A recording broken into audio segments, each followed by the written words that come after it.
歡迎大家收睇牛年最後一個郵輪快訊。首先呢 Chloe 喺度代表 Eurocruising Team 同大家拜個早年，祝大家虎年虎虎生威，龍馬精神。最緊要呢係要乜有乜啦。新年新氣象，郵輪界呢亦都整裝待發，等待住春天之後新一輪嘅訂船高峰。而最近嘅高頻詞 Booster Vaccine 加強針疫苗，亦都紛紛被各大船公司攞出嚟討論。仲有各大船公司嘅最新近況，我哋一齊去睇睇啦。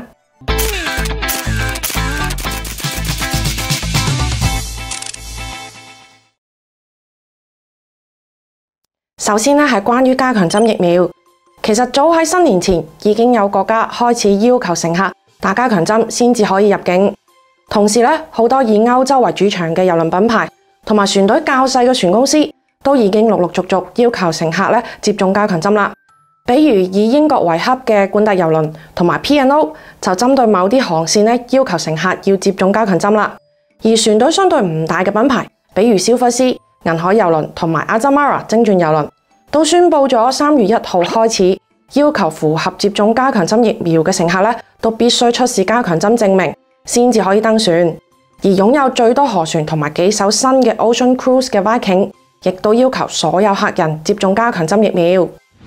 其他大型嘅船公司又點呢？目前最先表態嘅就係 Carnival Cruise 啦。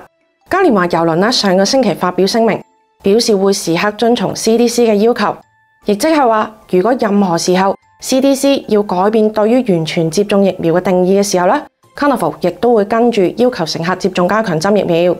其他嘅船公司，比如 Royal Caribbean、Princess、Celebrity 等等就暫時未有關於加強針疫苗嘅表態。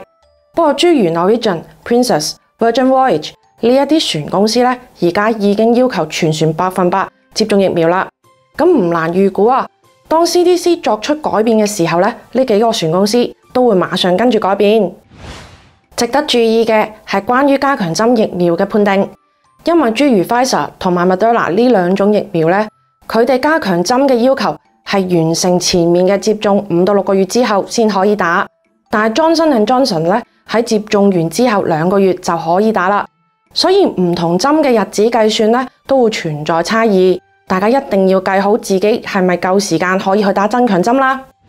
除咗各大郵輪公司對完全接種疫苗嘅概念喺度不斷更新緊之外，好多熱門郵輪目的地亦都做緊改變，比如夏威夷目前討論緊要將完全接種疫苗嘅定義更改為包括接種加強針。否則入境嘅遊客要接受5日嘅隔離，或者郵輪到達嘅乘客就唔准離船上岸啦，甚至唔俾上呢一艘船添。同樣，歐洲好多國家亦都開始推行加強針疫苗。法國要求遊客出示加強針疫苗證明，然後先可以換取一個法國嘅健康卡。有咗呢一張卡，先至可以去博物館、餐廳同大部分嘅公共區域。而奧地利、荷蘭同埋西班牙亦都相繼加入。隨後希臘、克羅地亞同埋瑞士亦都聲明喺不久嘅將來會跟住改變。到夏天嚟臨嘅時候應該全歐洲都會要求加強針疫苗證明先可以入境旅行啦。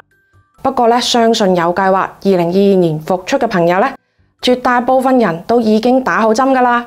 相信呢一個改變亦都唔會帶嚟太大嘅麻煩，只係未夠時間打針嘅朋友仔需要多加留意日子啦。跟住落嚟睇睇 Royal Caribbean 嘅近況，一直喺香港受到熱烈歡迎嘅公海遊，由於 Omicron 嘅傳播被迫暫停。而最新嘅消息係停航將會延期到2月中，而從4月11號開始，海洋光譜號就會轉移去新加坡，比原計劃提前咗6個月開展佢喺新加坡嘅公海遊。香港本土疫情情況未明朗，僅存嘅2個船公司一個急住調走船，一個就前路未明，真係有啲唏噓啊！講起前路未明嘅嗰間船公司，相信大家都已經睇咗關於佢嘅新聞。冇錯啦，就係宣布破產申請重組嘅雲頂香港。由於德國子公司船廠嘅資金問題，引發一連串嘅交叉違約，成為壓倒駱駝嘅最後一條稻草。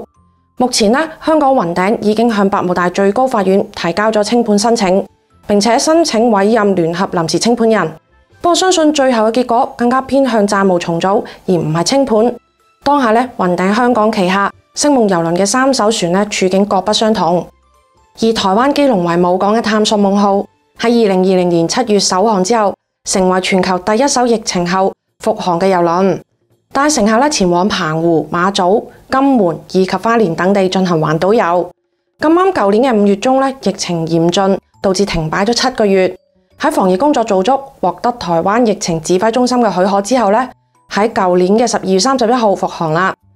今年嘅1月2號返台之後157名旅客嘅核酸檢測均為陰性，成個船隊就鬆咗一口氣啊，就一直恢復運營至今啦。有台灣媒體詢問雲頂香港清盤之後，探索夢號目前嘅情況。雲頂香港嘅員工就只係簡短咁樣表示，在台運營一切如常，唔會受到影響。咁新加坡母港始發嘅世界夢號亦都係正常運營緊嘅，分別有3晚嘅航次同埋2晚嘅航次。唯獨以香港為母港嘅雲頂夢號命途多舛啊！因為香港疫情就暫停咗，目前呢艘郵輪計劃係2月初開航嘅，同以往一樣運營3晚同埋2晚嘅公海無目的地航行。另外，雲頂集團旗下喺北美洲嘅水晶郵輪，上個星期喺加勒比海亦都發生咗一出 drama。半島石油遠東公司向美國邁阿密聯邦法院提起訴訟，稱 Crystal Symphony 郵輪係由水晶郵輪同埋麗星郵輪共同管理嘅，而兩艘船因為涉嫌拖欠460萬美金燃油費而被起訴。1月20號，邁阿密一位聯邦法官下令扣押 Crystal Symphony。呢艘郵輪原計劃1月22號抵達邁阿密嘅，唔知係咪為咗躲避扣押啊？船隻最終係冇返去邁阿密，而改航駛向咗 Bahamas 嘅 Bimini 島。船上面當時再有大概300名嘅客人。改航之後所有人喺船上邊留多咗1日，然後就喺 Bimini 落船，並且就坐返 ferry 返去 Fort Lauderdale 嘅碼頭。有乘客喺 Facebook 上面就講笑話啦。我哋都覺得我哋俾一群豪華嘅海盜綁架咗啊！水晶郵輪嘅發言人發表聲明就表示啦，今次航線嘅改變全部係因為惡劣嘅天氣所導致嘅，而並唔係要拒捕，仲舉出咗好多乘客因為天氣原因喺船上邊不適而被迫改航嘅事實啊！反正就係我冇，我唔係，你唔好亂講啊嘅否認3連，實在就係令人有啲啼笑皆非啊！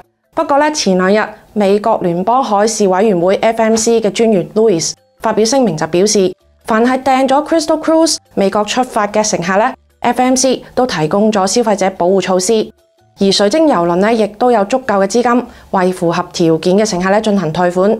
呢個都算係破產風雲裏面嘅一個小小嘅定心丸啦。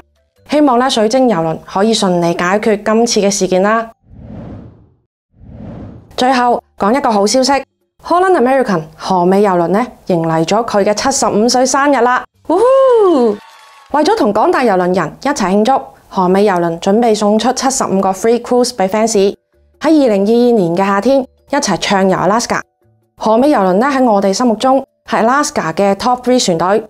今年佢哋亦都安排咗6艘船行 Alaska，從4月一直到9月。參加抽獎亦都非常簡單。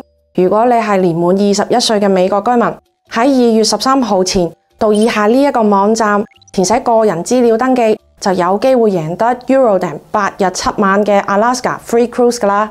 雖然今次抽獎就冇我哋加拿大嘅朋友仔份，不過我哋頻道亦都有好多美國嘅朋友收睇喎，記得點視頻下面嘅鏈接去抽獎啦。